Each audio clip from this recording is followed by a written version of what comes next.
നമസ്കാരം. ഈ വീഡിയോയിൽ നമ്മൾ നോക്കാൻ പോകുന്ന ഒരുപാട് പേര് എനിക്ക് മെസ്സേജ് ഇട്ട ഒന്നാണ്. 9th കെമിസ്ട്രിയിലെ ഒരു ചാപ്റ്ററിൻ്റെ ചില ഡൗട്ട്സ് പലപ്പോഴും എനിക്ക് വാട്സപ്പിൽ മെസ്സേജ് വരാറുണ്ട്. അപ്പോൾ അതിന് വേണ്ടിയിട്ട് നമ്മളങ്ങനെ കെമിസ്ട്രി ക്ലാസ് സാധാരണയായിട്ട് എടുക്കുന്നതല്ല. നമ്മുടെ വീഡിയോ നമ്മൾ കൂടുതലും മാത്സ് ആണ്, മലയാളം ക്ലാസ്സുകളാണ് ഇതിൽ എടുക്കുന്നത്. എങ്കിലും ആ കെമിസ്ട്രിയുടെ ഒന്ന് രണ്ട് ഡൗട്ട്സ് ചോദിച്ചത് കാരണം നമുക്ക് 9th സ്റ്റാൻഡേർഡിൻ്റെ കെമിസ്ട്രി ക്ലാസ്സിലെ കുറച്ച് കാര്യങ്ങൾ ഒന്ന് ഓടിച്ച് പെട്ടെന്ന് ഒരു വീഡിയോ നമുക്ക് തയ്യാറാക്കിയതാണ്. അപ്പോൾ നിങ്ങൾക്ക് എല്ലാവർക്കും പ്രയോജനപ്പെട്ടു. ഇതിനകത്ത് നിങ്ങൾക്ക് വരുന്ന എല്ലാ ഡൗട്ടുകളും ഇതിനകത്ത് ക്ലിയർ ആകും എന്നാണ് പ്രതീക്ഷിക്കുന്നത്. അപ്പോൾ first chapter structure of atom ഒന്ന് ഓടിച്ച് പറഞ്ഞു തരാം. ഓക്കെ, അതിൻ്റെ മലയാളം മീനിങ് കൂടുതൽ ഡീറ്റെയിൽഡ് ആയിട്ടുള്ള നോട്ട്സ് ഒന്നും ഞാൻ നോക്കുന്നില്ല. പക്ഷേ ഈ 100% ഉറപ്പായിട്ടുള്ളൊരു കാര്യം ഞാൻ പറയാം.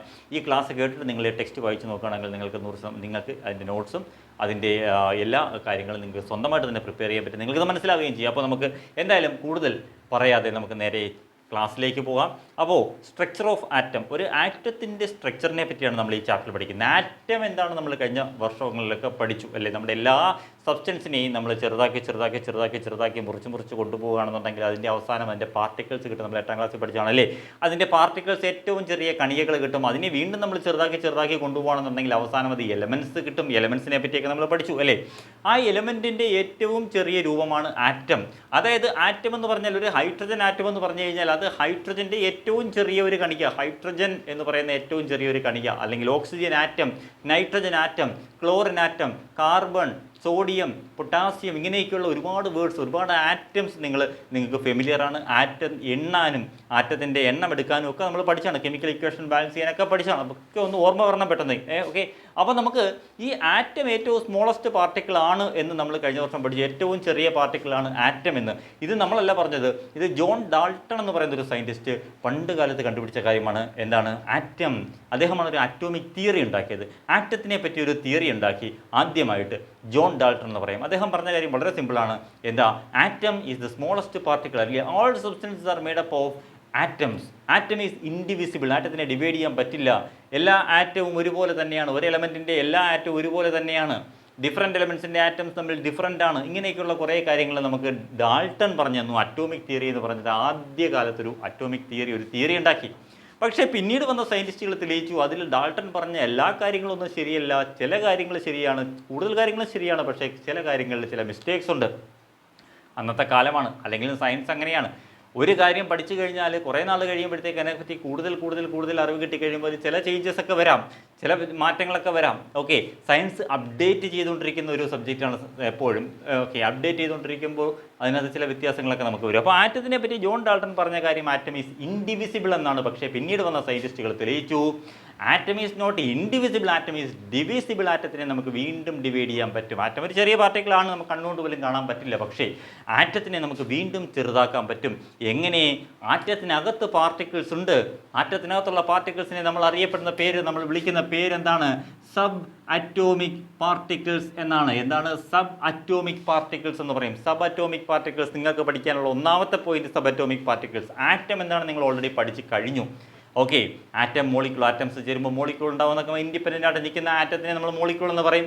അല്ലെങ്കിൽ ആറ്റംസ് ചേരുമ്പോൾ ഇൻഡിപെൻഡൻ്റ് ആയിട്ടുള്ള ഒരു സ്ട്രക്ചർ കിട്ടുന്നുണ്ടെങ്കിൽ അതിനെ മോളിക്യൂൾ എന്ന് പറയാം. അതൊക്കെ നമ്മൾ പഠിച്ചു. ഇനി നമ്മൾ പഠിക്കാൻ പോകുന്നത് സബ് അറ്റോമിക് പാർട്ടിക്കിൾ. ആറ്റത്തിനകത്തുള്ള പാർട്ടിക്കിൾസ് ഏതൊക്കെയാണ്? ആറ്റത്തിനകത്ത് 3 പാർട്ടിക്കിൾസ് ആണുള്ളത്. വളരെ ഇമ്പോർട്ടൻ്റ് ആണ്. ഒന്നാമത്തെ പാർട്ടിക്കിൾ പ്രോട്ടോൺ എന്ന് പറയും. പ്രോട്ടോൺ, അതിന് പോസിറ്റീവ് ചാർജാണ്. രണ്ടാമത്തത് ഇലക്ട്രോൺ എന്ന് പറയും, നെഗറ്റീവ് ചാർജാണ്. മൂന്നാമത്തത് ന്യൂട്രോൺ എന്ന് പറയും, അതിന് ചാർജ് ലെസ് ആണ്, അല്ലെങ്കിൽ ന്യൂട്രൽ പേര് തന്നെയുണ്ട് അല്ലേ. ചാർജ് ലെസ് ആണ്, ചാർജ് ഇല്ല. അപ്പോൾ സബ് അറ്റോമിക് പാർട്ടിക്കിൾസ് ഏതൊക്കെയാണ്? ഒന്ന് proton, neutron, electron. P positive, proton positive. Electron negative. പിന്നെ ന്യൂട്രോണോ? Charge less. അപ്പോൾ ഇതാണ് ആറ്റത്തിൻ്റെ ഏറ്റവും ബേസിക് ആയിട്ട് നിങ്ങൾ അറിഞ്ഞിരിക്കേണ്ട കാര്യം. Sub atomic particles proton, neutron and electron. പ്രോട്ടോണിൻ്റെ ചാർജ് പോസിറ്റീവ്, ഇലക്ട്രോണിൻ്റെ കാര്യം ചാർജ് നെഗറ്റീവ്, ന്യൂട്രോണിൻ്റെ ചാർജിൽ. ഇത് കണ്ടുപിടിച്ച ആൾക്കാരുടെ പേരും കൂടെ ഓർത്തിരുന്നു. പ്രോട്ടോൺ കണ്ടുപിടിച്ച ആളിൻ്റെ പേര് റുദർഫോർഡ് എന്നാണ്. ഏണസ്റ്റ് റുദർഫോർഡ് ആണ് കണ്ടുപിടിച്ചത്. ഇലക്ട്രോൺ കണ്ടുപിടിച്ച ആളിൻ്റെ പേര് ജെ തോംസൺ എന്നാണ്. J Thomson. അതുപോലെ ന്യൂട്രോൺ കണ്ടുപിടിച്ച ആളിൻ്റെ പേര് ജെയിംസ് ചാഡ്വിക് എന്നാണ്. James Chadwick. ഈ 3 കാര്യങ്ങൾ ഓർത്തിരിക്കുക. അപ്പോൾ proton positive charge Rutherford, electron negative charge J Thomson, neutron charge less ആര്? ജെയിംസ് ചാഡ്വിക് എന്ന് പറയുന്ന ഒരു സയൻറ്റിസ്റ്റാണ് കണ്ടെത്തിയത്. അപ്പോൾ ഇത്രയും കാര്യങ്ങൾ ആദ്യം ഒരു ഇൻട്രഡക്ഷനായിട്ട് ഓർത്തിരിക്കുക. എന്താണ് നമ്മുടെ സബറ്റോമിക് പാർട്ടിക്കിൾസിനെ പറ്റി. ഇനി ഇത് ഓരോന്നും കണ്ടുപിടിക്കാനുള്ള സാഹചര്യങ്ങളെ പറ്റിയാണ് പഠിക്കുന്നത്. അതായത് ഈ ഇലക്ട്രോൺ കണ്ടുപിടിച്ചത് എങ്ങനെയാണെന്ന് വെച്ച് കഴിഞ്ഞാൽ അതിനുവേണ്ടി വില്യം ക്രൂക്സ് എന്ന് പറയുന്നൊരു സയൻറ്റിസ്റ്റ്, ഒരു കഥ പോലെ അങ്ങ് പറഞ്ഞുതരാം, നിങ്ങൾക്ക് വളരെ എളുപ്പത്തിൽ അത് മനസ്സിലാക്കാൻ പറ്റും. ഓക്കെ, വില്യം ക്രൂക്സ് എന്ന് പറയുന്ന ഒരു സയൻറ്റിസ്റ്റ് അദ്ദേഹത്തിൻ്റെ ഡിസ്ചാർജ് ട്യൂബ് എക്സ്പെരിമെൻറ്റിലൂടെയാണ് ഇലക്ട്രോൺ കണ്ടെത്തിയത്. അദ്ദേഹത്തിൻ്റെ ഡിസ്ചാർജ് ട്യൂബ് എക്സ്പെരിമെൻ്റ് എന്ന് പറയും. ഡിസ്ചാർജ് ട്യൂബ് എന്ന് പറഞ്ഞാൽ ഒന്നുമില്ല, ജസ്റ്റ് ഒരു ട്യൂബ് എന്ന് വെച്ചാൽ എന്ത് ട്യൂബാണ്? ഒരു ഗ്ലാസ് ട്യൂബ്, ഒരു ഗ്ലാസ് കൊണ്ടുണ്ടാക്കിയ ഒരു ട്യൂബ്. ഓക്കെ, ഇതാ ഇങ്ങനെ ഇരിക്കുന്ന ഒരു ഗ്ലാസ് കൊണ്ടുണ്ടാക്കിയ ഒരു ട്യൂബ്. ഈ ട്യൂബിൻ്റെ ഒരു ഭാഗത്ത് ചെറിയൊരു ഗ്യാപ്പ് ഉണ്ട്. എന്തിനാണെന്ന് വെച്ച് കഴിഞ്ഞാൽ ഇതൊരു വാക്വം പമ്പിലേക്ക് കണക്ട് ചെയ്യാൻ വേണ്ടിയാണ്. എങ്ങോട്ടേക്കാണ്? ഒരു വാക്വം പമ്പിലേക്ക് കണക്ട് ചെയ്യുക. വാക്വം പമ്പിലേക്ക് എന്തിനാണ് കണക്ട് ചെയ്യുന്നത്? ഇതിനകത്ത് എന്തെങ്കിലുമൊക്കെ എയർ ഒക്കെ ഉണ്ടെന്നുണ്ടെങ്കിൽ, അല്ലെങ്കിൽ ഏതെങ്കിലും മാറ്റർ ഉണ്ടെങ്കിൽ എന്നെ റിമൂവ് ചെയ്യാൻ വേണ്ടി ഒരു വാക്വം പമ്പിലേക്ക്, എയർ റിമൂവ് ചെയ്യാൻ വേണ്ടി വാക്വം പമ്പിലേക്ക് കണക്ട് ചെയ്യാൻ വേണ്ടി ഒരു സ്പേസ് ഉണ്ട് ഇവിടെ താഴെ. ഓക്കെ, പിന്നെ അതുപോലെ ഇതിനകത്ത് 2 ഇലക്ട്രോഡ്സ് വെച്ചിട്ടുണ്ട്. ആ ഇലക്ട്രോഡ്സ് ഒരു ഹൈ വോൾട്ടേജ് ഉള്ള പോസിറ്റീവിലേക്കും നെഗറ്റീവിലേക്കും കണക്ട് ചെയ്തിരിക്കുകയാണ്. നെഗറ്റീവ് പോസിറ്റീവിലേക്ക് കണക്ട് ചെയ്തു, ഈ ഇലക്ട്രോഡ്സ് കണക്ട് ചെയ്തു. ഈ നെഗറ്റീവിലേക്ക് കണക്ട് ചെയ്തിരിക്കുന്ന ഈ പാർട്ടിനെ പറയുന്ന പേര് കാഥോഡ് എന്നാണ്. പോസിറ്റീവിൽ കണക്ട് ചെയ്തിട്ടുള്ള ഈ ഭാഗത്തിനെ പറയുന്ന പേര് ആനോഡ് എന്നാണ്. അപ്പോൾ ഇത്രയുള്ള അദ്ദേഹം ചെയ്ത് വില്യം ക്രൂക്സ് എന്ന് പറയുന്ന സയൻറ്റിസ്റ്റ് ചെയ്തിട്ടുള്ള കാര്യമാണ് ഈ പറഞ്ഞത്. ഒരു ഡിസ്ചാർജ് ട്യൂബ് എക്സ്പെരിമെൻ്റ് ആണ്. ഡിസ്ചാർജ് ട്യൂബ് എടുത്തു, അതിൽ 2 സൈഡിൽ 2 ഇലക്ട്രോഡ്സ് ഉണ്ട്. ഒന്ന് പോസിറ്റീവ് ഇലക്ട്രോഡായിട്ടുള്ള ആനോഡും, രണ്ടാമത്തത് നെഗറ്റീവ് ഇലക്ട്രോഡായിട്ടുള്ള കാഥോഡും. ഇത് രണ്ടും അങ്ങനെ വെച്ചു. താഴെ ഒരു ചാർജും കൊടുത്തപ്പോഴത്തേക്കും സംഭവിച്ചു, ഹൈ വോൾട്ടേജാണ് കൊടുത്തത്. വോൾട്ടേജ് കൊടുത്തപ്പോഴത്തേക്കും ഒന്നും സംഭവിച്ചില്ല, കാരണം ഡിസ്ചാർജ് ട്യൂബിനകത്ത് എയർ ഉണ്ടായിരുന്നു. ഇനി അദ്ദേഹം എന്ത് ചെയ്തു? വാക്വം പമ്പ് കണക്ട് ചെയ്തു, അതിനുള്ള എയറിനെ പതിയെ റിമൂവ് ചെയ്തു. എയറിനെ റിമൂവ് ചെയ്തിട്ട് അതിൽ ഇവാക്യുവേറ്റ് ചെയ്തു. അതായത് അതിനത് വാക്വം എന്നുള്ള കണ്ടീഷനിലേക്ക് വന്നു. വാക്വം എന്നുള്ള കണ്ടീഷനിലേക്ക് വന്നപ്പോഴത്തേക്കും അദ്ദേഹം കണ്ടെത്തി ഇതിനകത്തൊരു ഈ ഭാഗത്തായിട്ട്, ആനോഡിൻ്റെ ഭാഗത്തായിട്ട് ഒരു ഗ്ലോ കാണുന്നുണ്ട്. ഒരു പച്ച നിറത്തിലുള്ള ഗ്രീൻ കളറിലുള്ള ഒരു ഗ്ലോ കാണുന്നുണ്ട് എന്ന് അദ്ദേഹം കണ്ടെത്തി. ഓക്കെ, ആനോഡിൻ്റെ അടുത്ത് ഗ്ലോ വരണമെങ്കിൽ അത് കാഥോഡിൽ നിന്ന് വരുന്ന ഏതോ റേസ് ആണ് എന്ന് അദ്ദേഹം കണ്ടെത്തി. കാഥോഡിൽ നിന്ന് വരുന്ന റേസ് കൊണ്ടാണ്, അതിന് കാരണമാണ് ആനോഡിൻ്റെ അവിടെ ഗ്ലോ വരുന്നുണ്ട്, പച്ച വെളിച്ചം വരുന്നുണ്ട്. അതിന് കാരണം കാഥോഡിൽ നിന്നുള്ള റേസ് ആണ്. ആ റേസിനെ അദ്ദേഹം കാഥോഡ് റേസ് എന്ന് വിളിച്ചു. ഓക്കെ, അപ്പോൾ ഇത്രയുള്ള കാര്യം. അതിലേക്ക് ഹൈ വോൾട്ടേജിൽ കറണ്ട് കൊടുത്തു, ഇവാക്യുവേറ്റ് ചെയ്തു. അപ്പോൾ സംഭവിച്ചു, അതിനകത്ത് ആനോഡിൽ ഒരു വെളിച്ചം വന്നു. അതിന് കാരണം കാഥോഡിൽ നിന്ന് വരുന്ന റേസ് ആണ്. ആ റേസിന് അദ്ദേഹം കാഥോഡിൽ നിന്ന് വരുന്നതുകൊണ്ട് കാഥോഡ് റേസ് എന്ന് കൊടുത്തു. കാഥോഡിൻ്റെ ചാർജ് നെഗറ്റീവ് ആയതുകൊണ്ട് അത് നെഗറ്റീവ് ചാർജുള്ള റേസ് ആണെന്ന് അദ്ദേഹം മനസ്സിലാക്കി. ഓക്കെ, നെഗറ്റീവ് ചാർജുള്ള റേസ് ആണെന്ന് മനസ്സിലാക്കി. അപ്പോൾ കാഥോഡ് റേസ് എന്ന് പറഞ്ഞ ആദ്യത്തെ ഒരു ടേം നമ്മൾ പഠിക്കുകയാണ്. കാഥോഡ് റേസ്, ഇങ്ങനെയാണ് കാഥോഡ് റേസ് ഉണ്ടായത്. കാഥോഡ് റേസിൻ്റെ പ്രത്യേകത, 4 പ്രത്യേകതകൾ നമുക്ക് പഠിക്കേണ്ടത്. ഒന്ന്, cathode rays have mass. Cathode റേസിന് മാസ് ഉണ്ട്. രണ്ടാമത്തെ കാര്യം, cathode rays travel in straight line. Cathode rays എപ്പോഴും സ്ട്രെയിറ്റ് ലൈനിൽ മാത്രമേ ട്രാവൽ ചെയ്യത്തുള്ളൂ, സഞ്ചരിക്കത്തുള്ളൂ. മൂന്നാമത്തെ കാര്യം, കാഥോഡ് റേസിന് നെഗറ്റീവ് ചാർജാണുള്ളത്, കാരണം കാഥോഡിൽ നിന്നല്ലേ ഉണ്ടാകുന്നത്. ഇനി 4മത്തെ കാര്യം, കാഥോഡ് റേസിനെ ഒരു മാഗ്നറ്റിക് ഫീൽഡ് ഡിഫ്ലക്റ്റ് ചെയ്യിക്കുന്നു, അല്ലെങ്കിൽ അഫക്റ്റ് ചെയ്യുന്നു. ഒരു മാഗ്നറ്റ് നമ്മളിവിടെ കൊണ്ടുവച്ച് കഴിഞ്ഞാൽ ഇതിൻ്റെ ഡയറക്ഷൻ ചേഞ്ച് ചെയ്യുന്നത് നമുക്ക് കാണാൻ പറ്റും.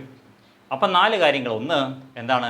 Cathode rays travel in straight line, cathode rays have mass, cathode rays are negatively charged particles, and cathode rays can be deflected by a magnetic field. അല്ലേ? അപ്പോൾ ഈ 4 പ്രോപ്പർട്ടീസ് കാഥോഡ് റേസുമായിട്ട് റിലേറ്റ് ചെയ്തിട്ട് പഠിച്ചിരിക്കാം. അപ്പോൾ ഇതാണ് നെഗറ്റീവ് ചാർജുള്ള ഈ കണങ്ങൾ കണ്ടുപിടിച്ചപ്പോൾ അതിൽ നിന്ന് കൂടുതൽ എക്സ്പെരിമെൻറ്റ് നടത്തി ജെ തോംസൺ എന്ന് പറയുന്ന സയൻറ്റിസ്റ്റ് എന്ത് കണ്ടെത്തി? ഇലക്ട്രോൺ കണ്ടെത്തി. അതായത് ആറ്റത്തിനകത്ത് നെഗറ്റീവ് ചാർജിൻ്റെ പ്രസൻസ് ഉണ്ട് എന്ന് വില്യം ക്രൂക്സ് കണ്ടെത്തിയപ്പോൾ അതിനെ കൂടുതൽ എക്സ്പെരിമെൻറ്റ് നടത്തി. അത് ഇലക്ട്രോൺസ് ആണ്, നെഗറ്റീവ് ചാർജുള്ള കണങ്ങളാണ്, ഇലക്ട്രോൺസ് ആണ് എന്ന് ഐഡൻറ്റിഫൈ ചെയ്തയാൾ ജെ തോംസൺ ആണ്. അപ്പോൾ ജെ തോംസൺ അത്രയും ചെയ്തിട്ട് വെറുതെ ഇരുന്നില്ല. അദ്ദേഹം എന്ത് ചെയ്തു? അദ്ദേഹത്തിൻ്റേതായിട്ടുള്ളൊരു ആറ്റം മോഡൽ ഉണ്ടാക്കി. ആ ആറ്റം മോഡലിനെ പറയുന്ന പേരാണ് പ്ലം പുഡിംഗ് മോഡൽ എന്ന് പറയും. എന്താണ് അതിൻ്റെ പേര്? Plum pudding model. Plum pudding എന്ന് പറഞ്ഞാൽ എന്താണ്? പുഡിംഗ് എന്ന് പറഞ്ഞാൽ കേക്കല്ലേ, നമ്മുടെ ക്രിസ്മസിനൊക്കെ കിട്ടുന്ന കേക്കില്ലേ, പ്ലം കേക്ക്. ആ പ്ലം കേക്ക് പോലെയാണ് ആറ്റം എന്നാണ് അദ്ദേഹം പറഞ്ഞത്. ഒരു സ്ഫിയറിൻ്റെ രൂപത്തിൽ, ഒരു ബോളിൻ്റെ രൂപത്തിൽ, ഫുട്ബോളിൻ്റെ രൂപത്തിൽ ഒരു പ്ലം കേക്ക് ഉണ്ടാക്കിയാൽ എങ്ങനെയിരിക്കും? അതാണ് ആറ്റം എന്നാണ് ആര് പറഞ്ഞത്? ജെ തോംസൺ പറഞ്ഞ പ്ലം പുഡിംഗ് പോലെയാണ്. അതിൽ ആ കറുത്തിരിക്കുന്ന കേക്കിൻ്റെ ഭാഗം ഉണ്ടല്ലോ, പ്ലമ്മിൻ്റെ ഭാഗം, പ്ലം കേക്കിൻ്റെ ആ ഭാഗം, അത് പോസിറ്റീവ് ചാർജുള്ള സ്ഫിയറാണ്. അതിൽ അവിടെയായിട്ട് കുറേ അണ്ടിപ്പരിപ്പും മുന്തിരിങ്ങയൊക്കെ കാണുമല്ലോ, ഉണക്കമുന്തിരി, അണ്ടിപ്പരിപ്പൊക്കെ, നട്ട്സ് അതൊക്കെ ഇടണമല്ലോ, അതാണ് ഇലക്ട്രോൺസ്. അപ്പോൾ പോസിറ്റീവ് ചാർജുള്ള ഒരു സ്ഫിയറാണ് ആറ്റം. അതിൽ അവിടെയായിട്ട് എന്തിട്ടിട്ടുണ്ട്? ഇലക്ട്രോൺസിനെ വാരി വിതറിയിട്ടുണ്ട് എന്നാണ് ആര് കണ്ടുപിടിച്ചത്? J.J. Thomson he proposed the atom model called the plum pudding model of atom. According to the plum pudding model, atom is a positively charged sphere. Electrons are embedded in that sphere. Electrons അതിൽ embed ചെയ്തിട്ടുണ്ട്. ഇതായിരുന്നു ആദ്യം കണ്ടുപിടിച്ചത് J.J. Thomson. അന്നത്തെ കാലത്താണെന്ന് ഓർക്കണം, വേറെ ഒരു atom മോഡലും ഇല്ല അതിനു മുമ്പ്. ഓക്കെ, അപ്പോൾ ഇത് കേൾക്കുമ്പോൾ തന്നെ നമുക്കറിയാം എന്തൊക്കെയോ പ്രശ്നങ്ങളുണ്ട്, എന്തൊക്കെ തെറ്റുകളുണ്ട്. അതായത് ഇതൊരു തണ്ണിമത്തൻ പോലെ, ഒരു വാട്ടർ മെലൺ പോലെയാണ്. അതിനകത്ത് ചുമന്ന ഭാഗം മുഴുവൻ എന്താണ്, പോസിറ്റീവ് ചാർജാണ്. അവിടെ എവിടെയായിട്ട് ഇതിൻ്റെ അരി കാണുമല്ലോ, ഈ അരി അല്ലെങ്കിൽ ഇതിൻ്റെ ചെറിയ കുരു, അതാണ് സീഡ്സ്. ഇതാണ് ഇലക്ട്രോൺ എന്നാണ് ആര് പറഞ്ഞത്?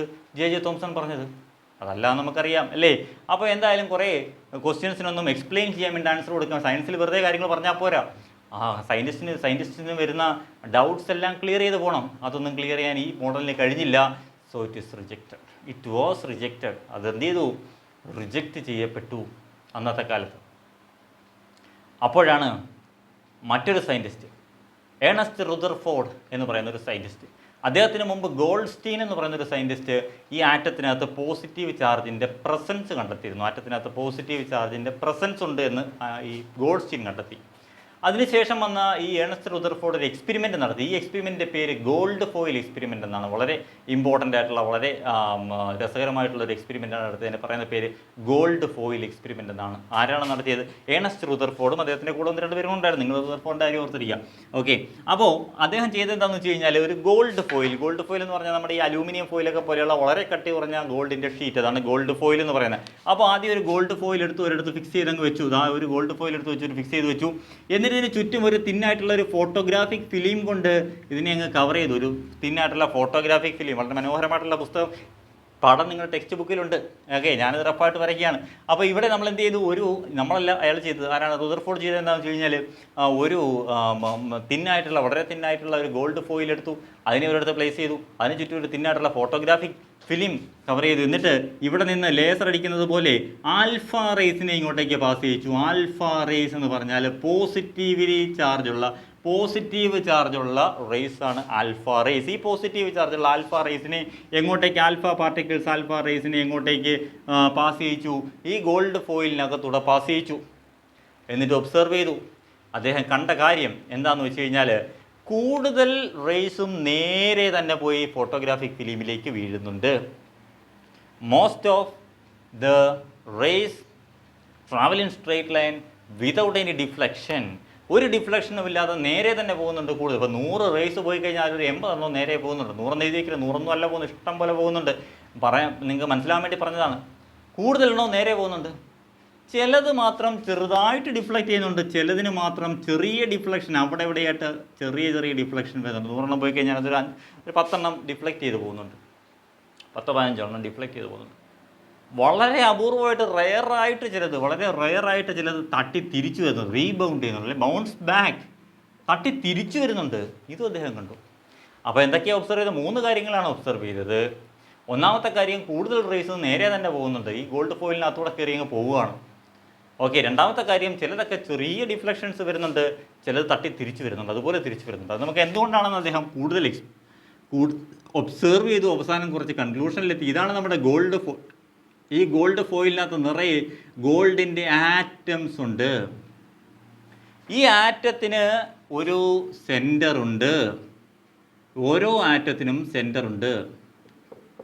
ഓക്കെ, ഇപ്പോൾ ഈ നേരെ പോകുന്ന റേസ് ആ പോസിറ്റീവ് ആൽഫ റേസ് നേരെ ഇങ്ങനെ അങ്ങ് പോവുകയാണ്. നേരെ പോകുന്നതെന്ന് വെച്ച് കഴിഞ്ഞാൽ ആറ്റത്തിനകത്ത് കൂടുതൽ ഭാഗവും എം ടി ആണ്. ആറ്റത്തിൽ most of the part in an atom is empty. അദ്ദേഹം ഒബ്സർവ് ചെയ്തത്. അതുകൊണ്ടാണ് കൂടുതൽ റേസ് നേരെ പോകുന്നത്. എങ്ങും തട്ടുന്നില്ല, നേരെ പോവുകയാണ്. ഓക്കെ, കാരണം എന്താ? Most of the part in an atom is empty. ആറ്റത്തിനകത്തുള്ള കൂടുതൽ ഭാഗവും എം ടി ആണ്. ഇനിയോ, ഇതിൻ്റെ സെൻറ്ററിലൊരു പോസിറ്റീവ് ചാർജ് ഉണ്ട്. ആറ്റത്തിൻ്റെ സെൻറ്ററിലൊരു പോസിറ്റീവ് ചാർജ് ഉണ്ട്. ഈ പോസിറ്റീവ് ചാർജിന് അടുത്തേക്ക് വരുമ്പോൾ ഈ പോകുന്ന റേസ് പോസിറ്റീവാണേ, ഇവിടെ ഇരിക്കുന്നതും പോസിറ്റീവ് ആയതുകൊണ്ട് ഡിഫ്ലക്റ്റ് ചെയ്യും. പോസിറ്റീവും ഡിഫ്ലക്റ്റ് ചെയ്യുമെന്ന് പഠിച്ചിട്ടുണ്ട് അല്ലേ? ആറ്റത്തിനൊരു സെൻറ്ററുണ്ട്, ആ സെൻറ്ററിൻ്റെ പോസിറ്റീവ് ചാർജാണ്. അങ്ങോട്ടേക്ക് ആ സെൻറ്ററിന് അടുത്തേക്ക് വരുന്ന റേസ് ഡിഫ്ലക്റ്റ് ചെയ്യുന്നു. ആ സെൻറ്ററിലേക്ക് വരുന്ന റേസോ തട്ടി തിരിച്ചു വരുന്നു. എന്തുകൊണ്ടാണ് തട്ടി തിരിച്ചു വരുന്നത്? എന്തുകൊണ്ടാണ് ഡിഫ്ലക്ട് ചെയ്ത് പോകുന്നത്, എന്തുകൊണ്ടാണ് സ്ട്രേറ്റ് ലൈനിൽ പോകുന്നത് മനസ്സിലായോ? സ്ട്രേറ്റ് ലൈനിൽ പോകുന്നത് ആറ്റത്തിലെ most of the part in an atom is empty, so most of the rays travel without any deflection. പക്ഷെ ചിലത് മാത്രം തിരിച്ചു പോകുന്നു.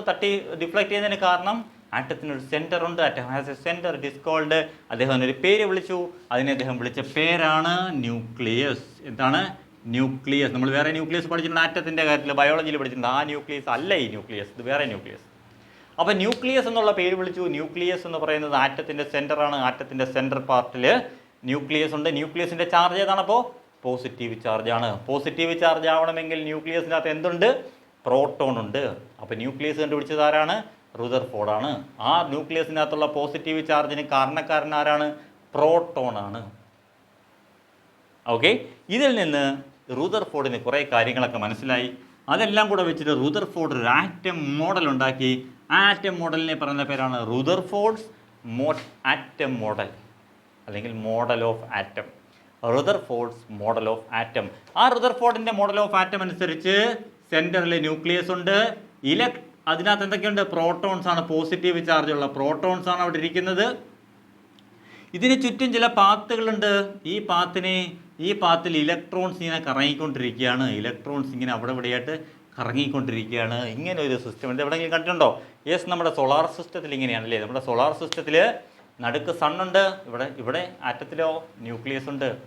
സോളാർ സിസ്റ്റത്തിൽ പ്ലാനറ്റ്സ് ഇങ്ങനെ കറങ്ങിക്കൊണ്ടിരിക്കുന്നു, ഇവിടെയോ ഇലക്ട്രോൺസ് കറങ്ങിക്കൊണ്ടിരിക്കുന്നു.